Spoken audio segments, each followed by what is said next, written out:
લગભગ 200 વર્ષ પહેલા કચ્છમાં ગુંદિયાળી નામના એક ગામમાં શિવજી બ્રહ્મક્ષત્રી નામના એક આબરૂદાર વેપારી રહેતા હતા. એમના એક પુત્રનું નામ સુંદર હતું. ગામ લોકો એને સૂંધો કહેતા. આ સૂંધો નાનપણથી જ ઊંધો ચાલે. પિતાએ એને ભણાવવા ઘણી મહેનત કરી પણ નકામું. સુંદર નિશાળમાં શિક્ષકના કહ્યામાં ન રહે. સુંદરની સોબત પણ ખરાબ હતી. એમાં એને જુગાર રમવાનો ચસ્કો લાગ્યો. જુગારમાં પૈસા ખૂટે એટલે ઘરમાંથી ચોરી પણ કરે. શિવજી એને ખૂબ સમજાવ્યો પણ સૂંધો સુધર્યો નહીં. પિતાએ હવે છેલ્લો ઉપાય અજમાવ્યો. એને પરણાવી દીધો. એને એમ હતું કે ગળે ધૂંસરી આવશે એટલે સૂંધો સુધરી જશે, પણ એ ઉપાય નકામો નીવડ્યો. જતે દિવસે સૂંધાને ઘેર દીકરો જન્મ્યો, તો પણ એનામાં કશો જ ફેર ન પડ્યો. એક વખત તો એ જુગારના અડ્ડામાંથી 3 દિવસે ઘેર આવ્યો.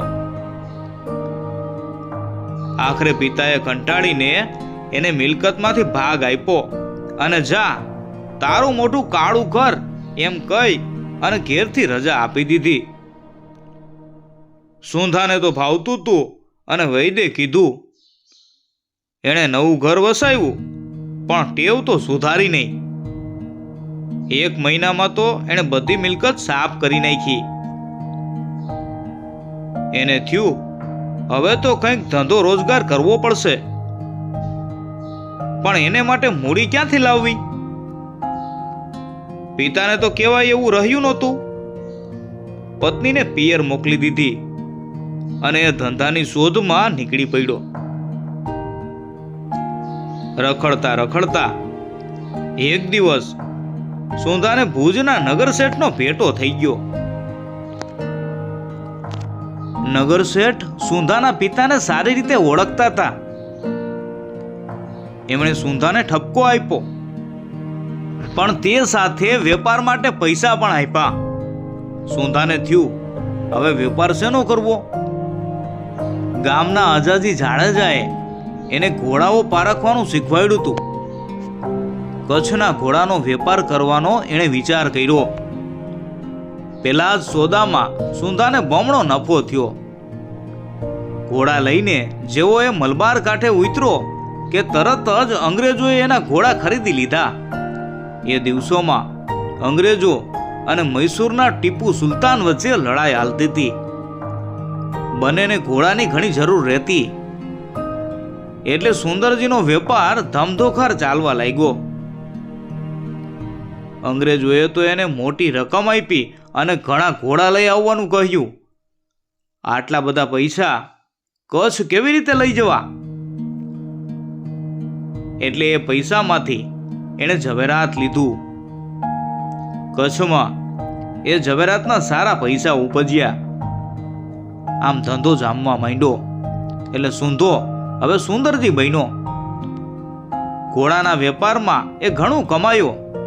અંગ્રેજો સાથે એને દોસ્તી થઈ. મહારાજાઓ પણ સુંદરજીને માનભેર આવકારતા.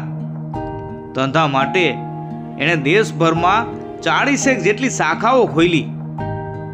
ધીરે ધીરે સુંદરજી પાસે એટલી બધી મિલકત થઈ ગઈ કે એણે મહારાજાઓને પણ પૈસા આપવા માંડ્યા.